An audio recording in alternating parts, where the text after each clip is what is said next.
Bonjour tout le monde, j'espère que vous allez bien. Je vous retrouve donc pour vous parler de cette pleine lune qui arrive demain. Pleine lune du Castor en Taureau du 15 novembre à 22h28, donc qui tombe un vendredi, donc demain. Cette fois-ci, je ne vais pas vous faire comme les fois précédentes. Là, j'étais amenée à faire différemment parce qu'il y avait des choses bien particulière à passer. Donc pleine lune en signe de terre, c'est le moment de faire le bilan par rapport aux questions matérielles et concrètes. Qu'est-ce qui fonctionne depuis que j'ai planté mon intention? Quels sont les processus qui marchent et soutiennent mon projet? Quelles sont les méthodes que je dois ajuster ou pas pour que mon intention puisse se manifester. C'est le moment de s'organiser pour que nous puissions atteindre nos objectifs, etc. Donc voilà. Lorsque la pleine lune est en signe de terre, le soleil est forcément à son opposé dans un signe d'eau. Et là, il est en scorpion. Donc l'énergie solaire pointe alors vers des aspects plus introspectifs, plus émotionnels et plus spirituels de l'existence. D'accord? Donc, la pleine lune en terre vient donc nous aider à nous reconnecter avec notre corps, à réveiller notre sens critique, à poser des limites par rapport à l'ambiance générale chargée d'émotivité. Donc, au moment de la pleine lune, on sort les pierres, on les fait se recharger à la lune, se purifier. C'est un moment aussi qu'on peut prendre, déguster une infusion bien chaude avec les températures qui baissent, etc. Et je voulais aussi vous partager un mantra que vous pouvez dire lors de cette pleine lune. Donc, la terre-mère est mon ancre, je suis un avec le monde et la lune est mon témoin. C'est un mantra que vous pouvez utiliser lors de cette pleine lune. Je vais vous le répéter. La terre-mère est mon ancre, je suis un avec le monde et la lune est mon témoin. Vous pouvez également remercier la lune de vous avoir guidé dans ce moment d'enracinement, parce que justement, on va être amené à s'enraciner profondément. Vous pouvez allumer des bougies. Vous voyez, aujourd'hui, j'ai allumé des bougies, j'ai mis les pierres et le petit Bouddha aussi pour nous accompagner lors de cette vidéo. Donc, pleine lune de novembre, c'est des pleines lunes où c'est qu'on va faire le deuil, où c'est qu'il y a le gel. C'est la lune, comme je vous disais, du castor ou du lierre. C'est une pleine lune qui est utile pour perdre et se défaire de certaines habitudes, rompre avec elles, etc. Pour prendre justement un nouveau départ et avoir de nouvelles connexions. Le symbolisme du castor, donc le castor est symbole du travailleur consciencieux, infatigable. Les Anglais traduisent bourreau de travail par eager beaver. Autrement dit, castor impatient. On dit que le castor est un animal spirituel qui représente le pouvoir d'adaptation. C'est un animal qui encourage les gens à faire preuve d'ingéniosité dans leur vie quotidienne et à trouver des solutions créatives aux problèmes auxquels ils peuvent être confrontés. Il symbolise également la sagesse car il travaille constamment à construire et à créer la vie qu'il désire. Vous voyez, il y a des résonances à en tenir compte. Et comme je vous le disais, on peut donc elle est appelée pleine lune de castor ou du lierre. Et le lierre symbolise la fidélité. D'ailleurs, je vous en ai parlé dans d'autres vidéos sous forme de loyauté familiale, justement dans la semaine. Et ça a un lien justement.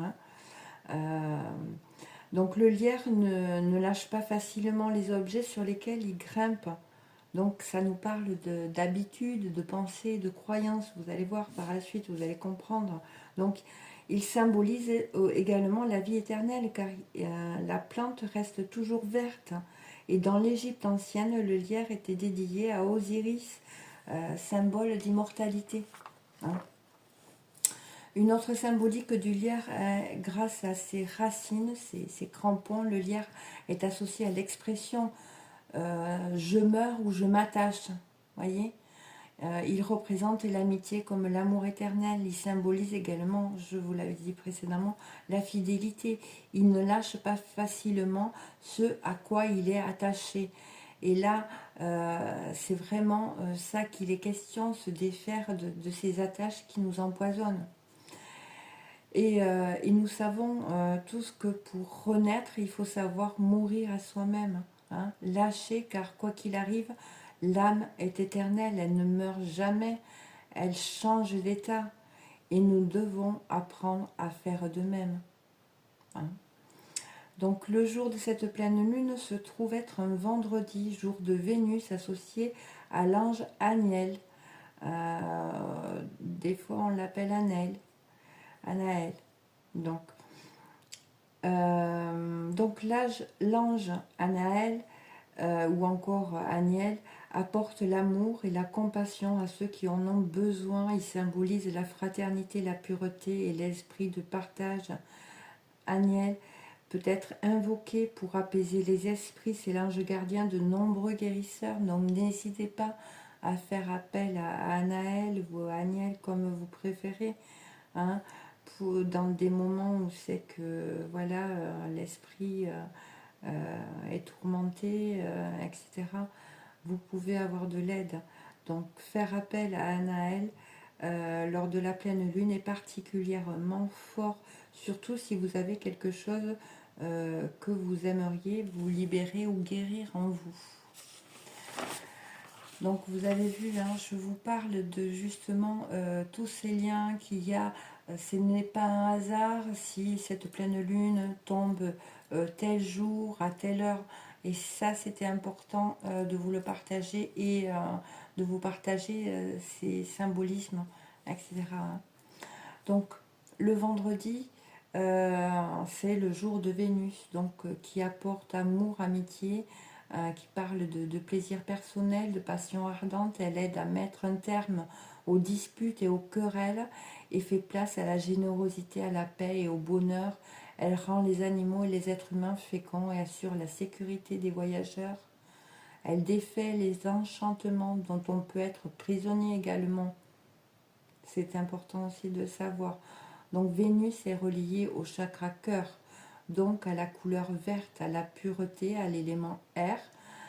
Donc l'archétype est le médecin associé à l'antilope, à la colombe, mais pas que, à l'émeraude et au quartz rose comme pierre, et à la glande pinéale. Pardon, c'est pas la glande pinéale, c'est la glande du thymus. Je sais pas pourquoi c'est la glande pinéale. Alors ça a certainement un lien, si je le dis.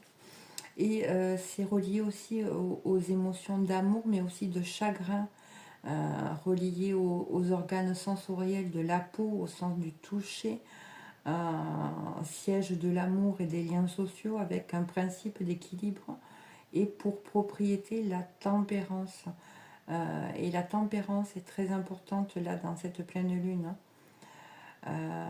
Pour droit d'aimer dans le but de nourrir la compassion, l'acceptation de soi, la tempérance, vraiment, hein. Ne l'oubliez pas, hein, gardez-la à l'esprit. Hein. Donc ce chakra est relié aux fonctions biologiques de la respiration, notamment des poumons. Hein. Et la caractéristique de la planète Vénus est l'amour, le sexe, la beauté, la luxure, l'harmonie, l'esthétisme et l'amitié. Et la préoccupation de Vénus est l'amour, la passion, la vérité, la joie, la sécurité, la fertilité. Et vous allez comprendre pourquoi. Donc cette pleine lune, également, elle tombe un 15 qui, par réduction théosophile, nous donne un 6. C'est également relié à une dette karmique. Donc voyez, tout a son importance. Donc, une valeur de 15 dans un domaine, donc dans le domaine du 6, avec pour lettre correspondante le O, ou le cercle, hein, parce qu'en haut, c'est un cercle qui est associé réellement à l'esprit. Donc on travaille énormément également sur le côté pensée, hein, sur pensée, croyance. Hein. Donc le 6 nous parle d'exprimer, d'expression. Dans le tarot, il est associé à l'arcane majeur du diable, symbolisant la passion dévorante, les plaisirs inavoués. C'est associé aux valeurs à respecter comme les valeurs humaines en se responsabilisant, en respectant l'amour dans une approche harmonieuse et non excessive. Donc le 1 du 15 représente l'ego, l'individu et l'autorité. Le 5, c'est la passion, les excès, la mobilité excessive, l'expérimentation à outrance qui donne le 6. Hein, l'harmonie perturbée, l'amour déformé, le manque de responsabilité, d'engagement sentimental, affectif, familial, ayant porté préjudice aux personnes qui nous ont aimés potentiellement. Hein. Donc, je dirais que cette pleine lune ne va pas agir sur tout le monde pareil. Hein. C'est suivant vraiment en fonction de ce qu'on a, ce qu'on est venu expérimenter dans cette vie, dans cette incarnation. Donc, ce karma génère au départ des situations d'instabilité liées au manque de responsabilité antérieure, hein, ou encore actuelle, suivant les cas. Parce que, bien évidemment, ça se répète quand c'est pas réglé. Donc, des difficultés au niveau de la vie de famille en général, famille, mariage, enfants, générant des obligations supplémentaires à tenir, obligeant ainsi le sujet à modérer ses pulsions, ses désirs et ses désirs passionnels et amoureux exaltés. Voyez, le 15 est une dette qui est liée à l'abus de pouvoir, à l'abus de liberté au sein même de la famille et des proches, avec des tendances autoritaires et égocentriques utilisées pour vraiment dominer ses proches tout en abusant d'une liberté d'action qui leur est préjudiciable. Donc nous travaillons à nous libérer de dettes karmiques en lien avec ce que je viens de vous dire, venant de vies antérieures où nous avons pu être attachés tout particulièrement au plaisir d'ordre sexuel, et cela dans l'excès, voire dans l'abus. Et ce que je vous disais, ça ne peut pas toucher tout le monde de la même façon, d'accord? Donc elle nous parle des désirs obsessionnels pouvant tomber dans la passion dévorante, la collection de partenaires, nous faisant occulter consciemment ou pas la notion de responsabilité dans la famille, dans les relations affectives, et probablement aussi parfois dans le domaine professionnel, abuser de son pouvoir de séduction, de son magnétisme, de son charisme au quotidien. Donc il y a des notions de luxure, d'argent facile dépensé au bénéfice des plaisirs personnels, dans le jeu aussi de pourquoi pas, hein, pourquoi pas, voilà, voyez. Donc l'influence de cette dette est très large, elle porte sur des notions d'asservissement liées étroitement avec des notions d'infidélité également. Hein. Donc, alors si je vous parle longuement de cette dette, c'est que quand une personne a cette dette là, donc dans sa lecture numérologique, qui vient de vie antérieure, elle porte en elle des mémoires de cette vie ou de ces vies-là passées qui peuvent influencer sa vie actuelle. Je vous donne un exemple. Dans une vie antérieure, cette personne a abusé de son pouvoir de séduction, des plaisirs faciles, en ne respectant pas sa famille, son époux, son épouse, ses enfants, le côté travail, obligation, responsabilité. Eh bien, quand cette âme remonte, voilà, elle place ces mémoires-là dans la grande bibliothèque qui est les annales akashiques. Et lors d'une nouvelle incarnation, donc elle passe à cette bibliothèque géante et elle voit que effectivement là il y a quelque chose qui n'a pas été. Donc elle reprend ses mémoires pour venir les travailler, d'accord, pour revenir mettre de la lumière et équilibrer les choses. Donc elle se charge de ces mémoires, vous voyez. Donc elle se réincarne pour but de rectifier ce qui s'est passé dans une autre vie, d'accord, qui a pu faire souffrir beaucoup de monde de par son comportement. Et du coup,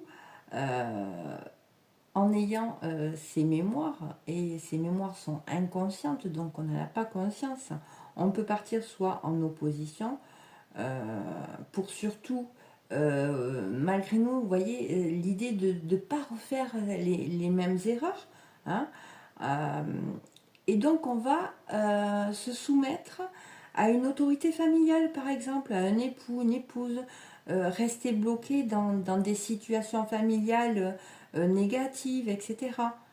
Euh, et finalement rester bloqué dans ses mémoires, mais justement parce qu'il y a quelque chose intérieurement inconscient qui pousse à agir comme ça, justement pour pas répéter ses erreurs, voyez. Et en fait, le but étant de rééquilibrer, de comprendre la leçon et pas de se punir, voyez.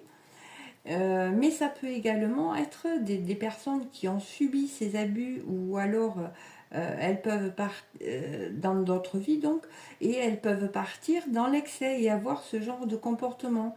Bien souvent, comme je vous l'ai dit, c'est inconscient et lié à des mémoires de vie passée.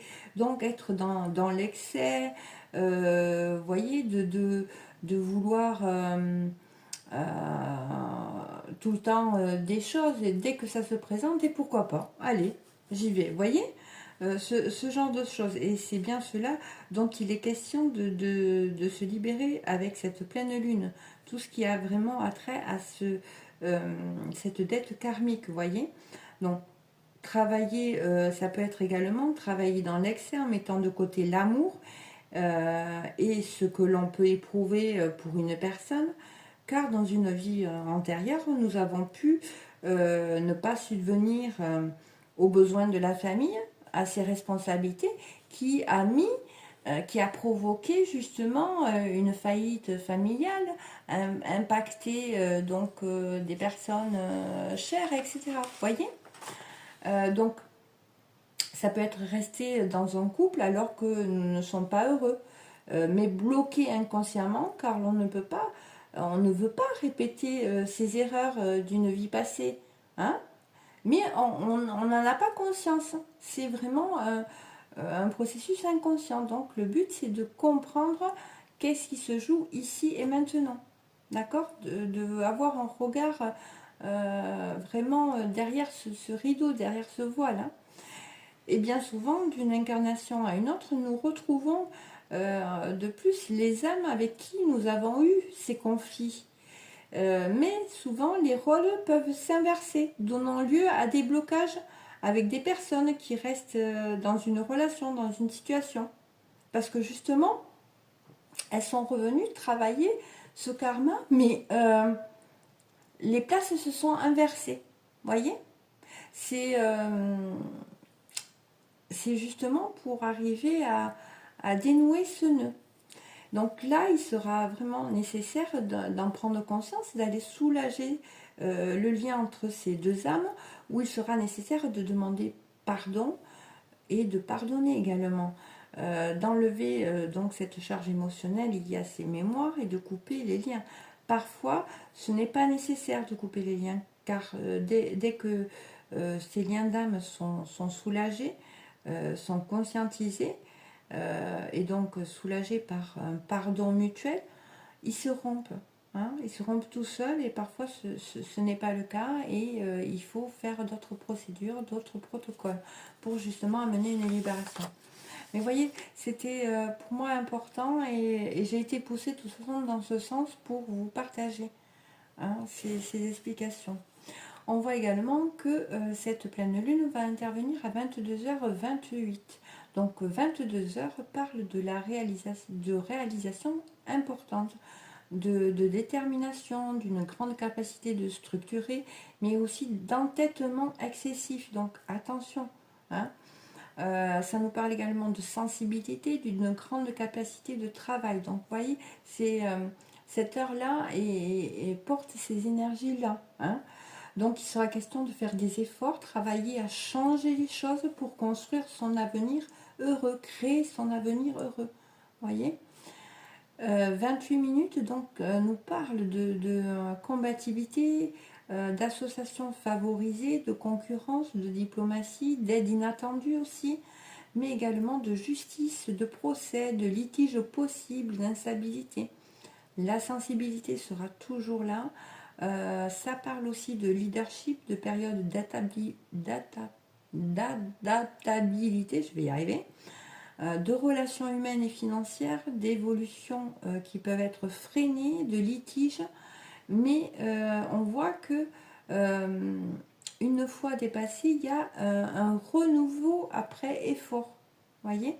Donc, trouver un équilibre dans la coopération, l'association et non dans la dualité. Hein, voyez. Donc, au niveau astral, donc cette pleine lune va nous pousser à nous libérer de certaines habitudes, d'un quotidien, de croyances, d'une vie sociale de situations, d'un chemin que nous avons pris par instinct de préservation, de protection, pour nourrir émotionnellement des blessures, un vide intérieur que nous avions suite à des traumas non conscientisés. Et là, elle met la lumière en faisant éclater des vérités au travers de situations qui peuvent être conflictuelles, mais pour la bonne cause, s'individualiser en s'opposant au bon vouloir de la famille, d'un parent, d'un mari, d'une épouse, des enfants, de plein, vous voyez, comprendre que nos agissements ont été dictés par des mécanismes inconscients hérités. Et il y a un fort désir d'exprimer son identité, sa conscience, sa volonté à l'extérieur. Ça va pousser très très fort pour sortir justement de pensées limitantes, pour élargir ses horizons, nos horizons, avoir confiance en nos rêves, se faire confiance et se réaliser en étant généreux, en partageant, en échangeant, en communiquant avec son cœur. Il peut y avoir des amis, des appuis ainsi qu'une protection qui sera présente pour nous permettre aussi de dépasser ces blocages. Donc comme je vous le disais, des amis pourront se révéler être des appuis solides et sincères à condition réellement de s'ouvrir à eux, hein, de partager vos souffrances. Hein. Puisque j'ai eu ce lapsus, voilà, là je l'ai compris celui-là. donc,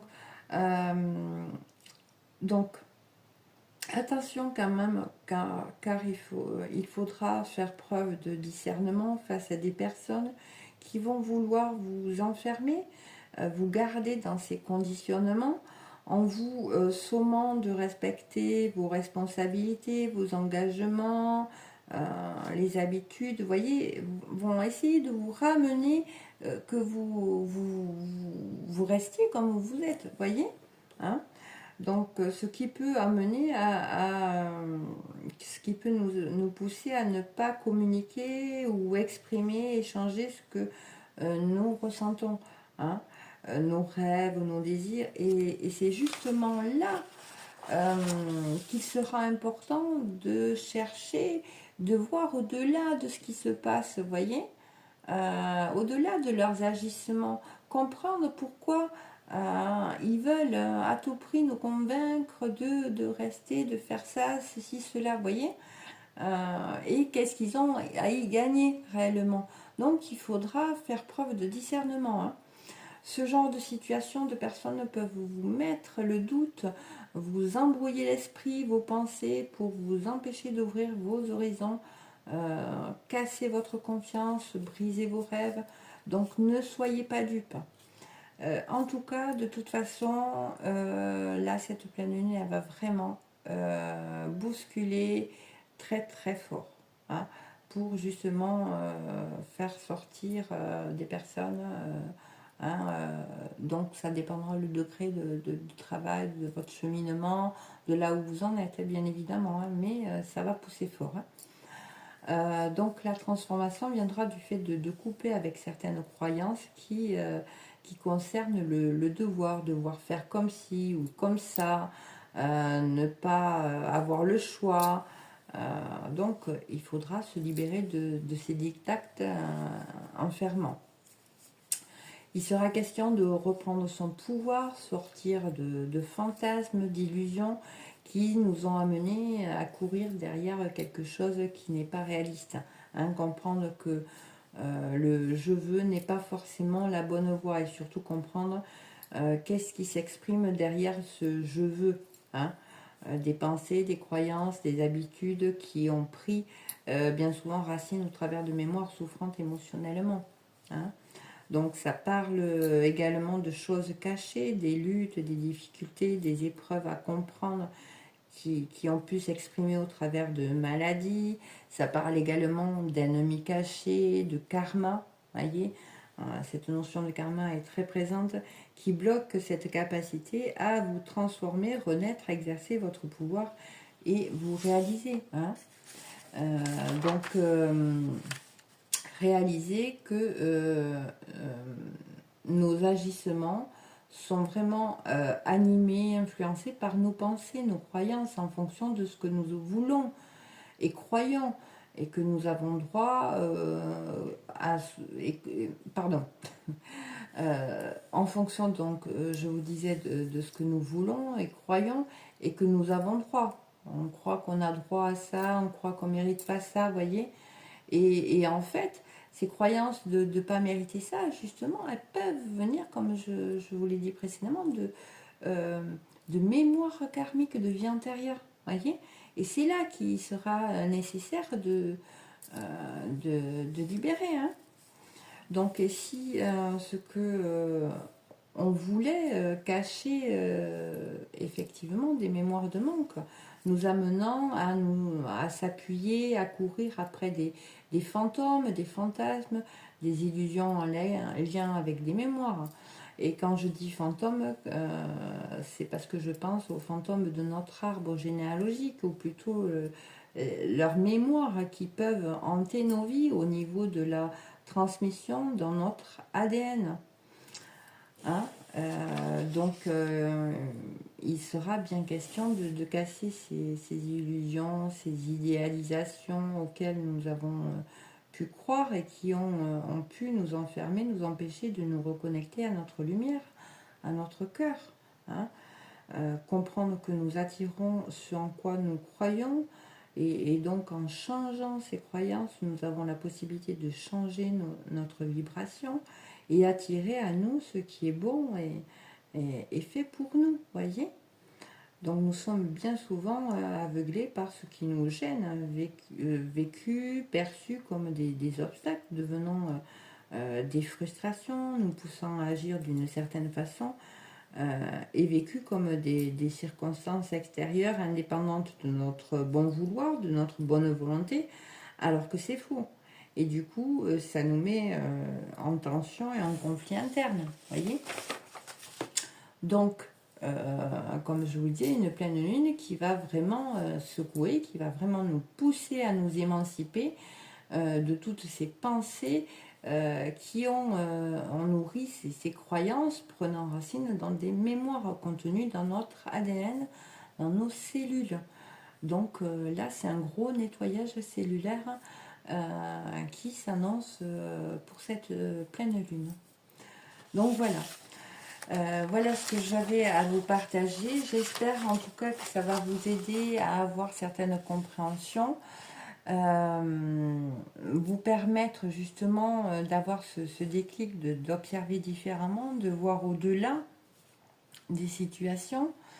Il est question de comprendre aussi, de faire preuve de tolérance envers les personnes, surtout au niveau sentimental des personnes en face de nous. On se dit mais il bouge pas ou elle bouge pas, elle fait aucun effort, mais en fait il faut comprendre que bien souvent, cette personne, elle est en prise, elle est en lutte avec justement des mémoires souffrantes, des mémoires karmiques. Et elle est en dualité à l'intérieur d'elle-même.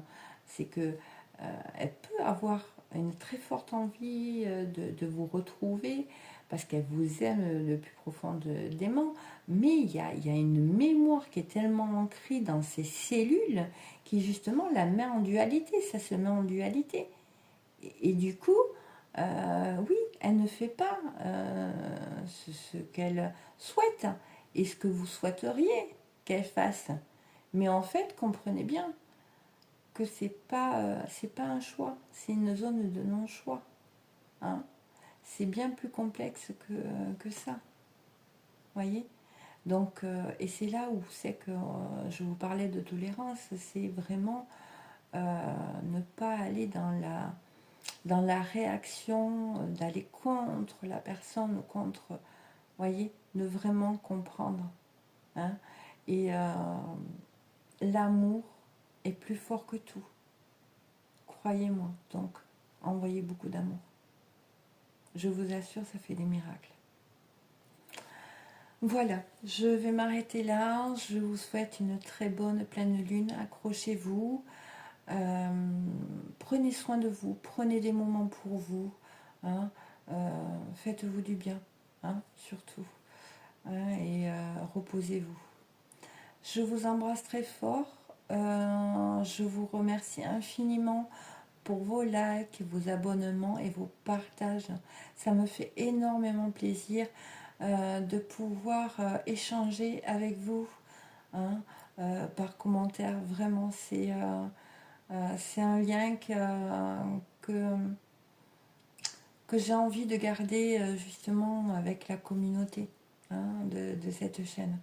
Alors merci beaucoup, merci infiniment. Je vous embrasse très fort et je vous dis à bientôt. Bisous.